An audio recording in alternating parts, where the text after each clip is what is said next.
Guys, nandito na naman ako at ito pag-usapan natin ha sapagkat ang mga didili sa ituwan-tuwa dahil hindi nga napalitan si Kawatano. Pero ito, seryoso pag-usapan natin ano. Alam nyo guys, dito sa impeachment trial na mangyayari no. Tandaan natin, ang panalo rito ay ang taong bayan. Kahit pa sabihin mong halimbawa lang ano, worst come to worst, i-acquit nitong mga senador si Inday Sayad, masasabi natin na panalo pa rin ang taong bayan dito. At ito ang ihimay-himay natin. Bakit magiging panalo ang taong bayan? Ang sabi nga, even if we lose, we win. Okay, bakit? Unang-una, sa usapin ng trial na ito na mangyayari, no, lalabas na ang lahat ng dapat lumabas dito. At ito ay hindi na mapipigil ng mga may sayad siblings, ng may sayad blacks o ng kahit senador. Sapagkat sila ay judges lamang. Sila ay senator judge at wala silang wala silang karapatan na pigilin Hindi sila ay makikinig, hahatol ayon sa ebidensya. Sa madaling salita, ipapalabas dito sa trial na ito ang lahat ng mga ebidensya. Lalabas dito ang usapin ng unexplained wealth, posibleng money laundering, misuse of confidential funds, hidden financial transactions na tulad ng sinasabi ng AMLAC at ang sistematikong korupsyon na ginagawa nitong si Inday Sayad, di ba? Both sa DepEd at sa Office of the Vice President. Kaya masasabi natin kapag ito ay lumabas na at tumakbo na ang impeachment trial, ay naku po Rudy, wala na, hindi na ito kayang iwasan nitong si Inday Sayad. Magtutuloy-tuloy na ito. Kaya, sabi nga rito ma-expose siya ng husto rito sa publiko. Public exposure, naku po Rudy. At dahil dito, hindi lamang siya ang may-expose dito, may-expose din ang mga senator judges. At tulad nga ng sinabi ko sa inyo, napakahalaga ng public opinion, lalo na sa mga re-electionist. At ito ay kitang-kita na natin ngayon. Hindi nyo ba napansin? Walang tumutol sa pag-convene, bagamat ang utos sa kanila nitong may sayad siblings dapat ay makaiwas, dapat matutulan at wag maituloy ang pag-convene ng impeachment court, di ba ga? Pero wala silang nagawa. Bakit? Dahil sa pressure ng taong bayan. Nagsisimula pa lang tayo. Hindi pa talaga lumalabas ang ebidensya. What more kung lumabas na ang mga ebidensya? Ang tanong, kakayanin kaya nila? Malamang-lamang sa hindi. Kaya, yan. Pangalawa siyempre, hindi na makakaiwas si Inday Sayad dito sa trial na ito.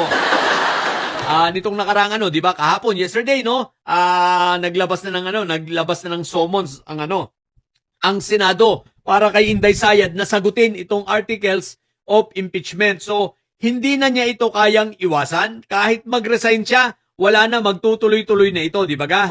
So, kaya sa palagay ko, hindi magre-resign si Inday Sayad kasi hindi na niya ito may iwasan, hindi na niya kayang umiwas, hindi na niya kayang magtago. At hindi ko lang sigurado kung papayagan ba siyang mag-no-show.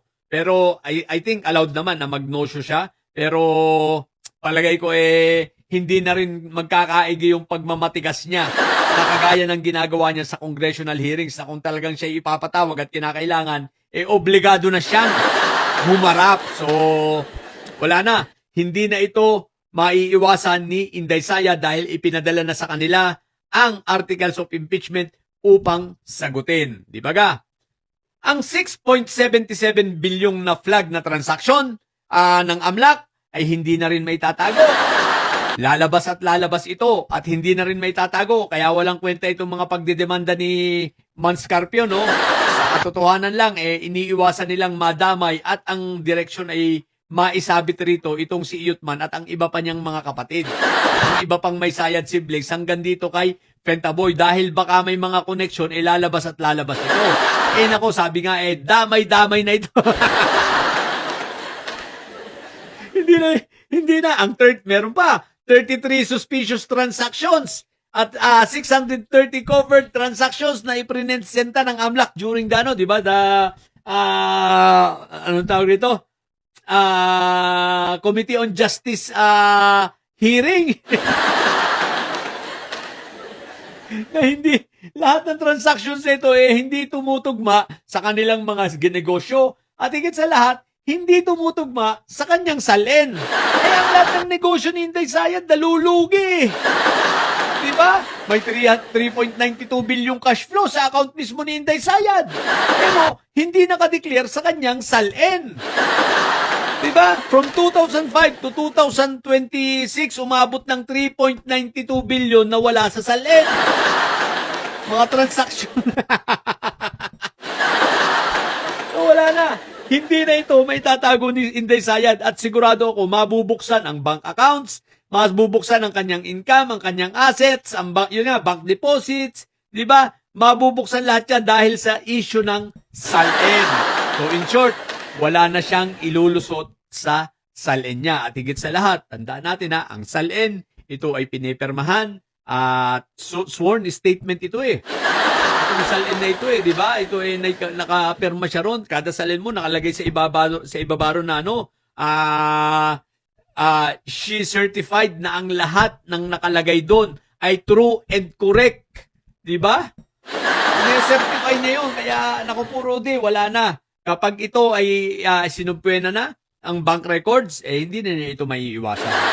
Tandaan natin na ang mga bank records, ito ay may timestamp, may matitraceable, documented, digitally recorded, at may audit trail. So palagay ko lahat yan masusumpwena, no? Lahat yan. So walang lusot dito sa Inday Sayad. So makikita lahat nito, pati ang kung saan nanggaling, matitrace, kung ito ay cheque, manager's cheque. So matitrace ito kung sino ang pinagmulan, kanino nanggaling. So tuloy-tuloy na yan. At yung mga lumabas kung sino ang mga pinuntahang bangko.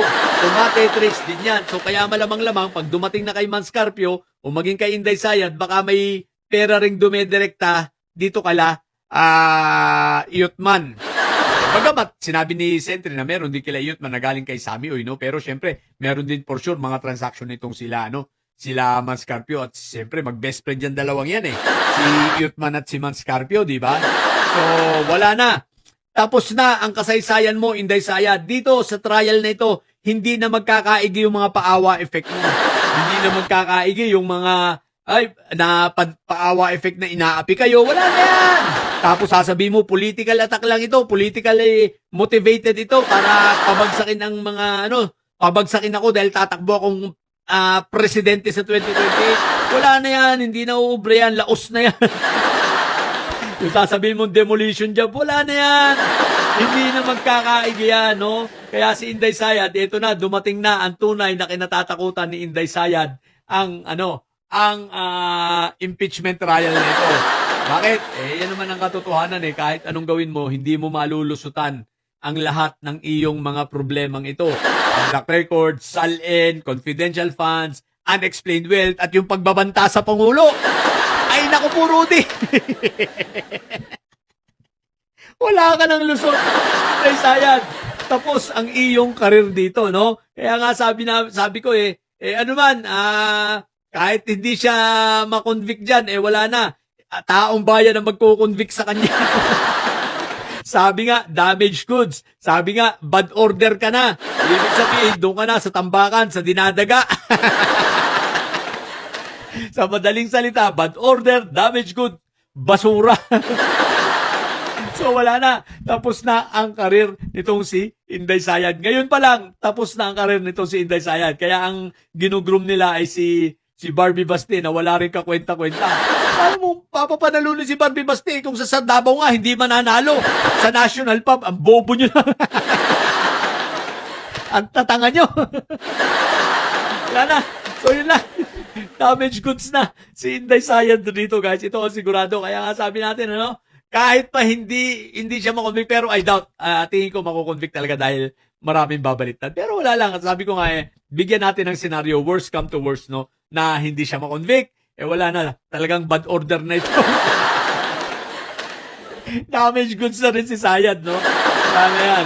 At the same time, pati yung mga boboto sa kanya nang i-acquit siya, yari din yun. Damage goods din yun, sigurado ko. Kaya nga sabi ko sa inyo, guys, mas sigurado rito na talagang makukonvict si Sayad. At pag na-convict si Sayad, dapat bantayan na yan dahil tatakas na yan. Sabi ng ating puting kabayo, tatakas na yan, kausap na ni Inday Sayad yung naglakad ng mga papel ni Saldinyo, So mukhang mag-a-asylum ha. Either dalawang pinagpipilian ni Sayad ha, sa mga ito. Ngayon ko pa lang pala ito sasabihin, ano, dalawang pinagpipilian ni Inday Sayad ng asylum niya, Ireland o France ha. Hindi siya pwede sa dahig kasi tatanggihan siya ron. Ha? Dalawa. Ireland at Ireland at France. Yung sa Ireland, parang meron yata siyang jowa. May jowang babae siya ron sa Ireland. Nakachismis na naman kayo. Totoo yun, sabi ng puting kabayo. Kaya yun ang pinag-iisipan. Ngayon, tatakas yan. So, dapat alerto rito tayo. Alerto ang ombudsman ha. So, pag nararamdaman ng ombudsman na malapit na matapos ang impeachment, dapat pagpa-issuean na rin ng precautionary hold departure order yan si Sayad. At hindi lang yun ha. Dapat lumakad na yung kaso niyan sa ombudsman na na plunder plunder at malversation yata yung mga kinaso nila Cielo Magno tsaka ni Sentry, di ba? So, yun. Wala na. Mga didilis, buhay pa ba kayo? Kaya nyo pa ba ito? Kung mamumudidili siya at may sayad na nyo, ang tatay nyo ay preso, ang BP nyo ay bobo. Bobo at may sayad sapagkat ang may sayad ay lagi high blood. Bye!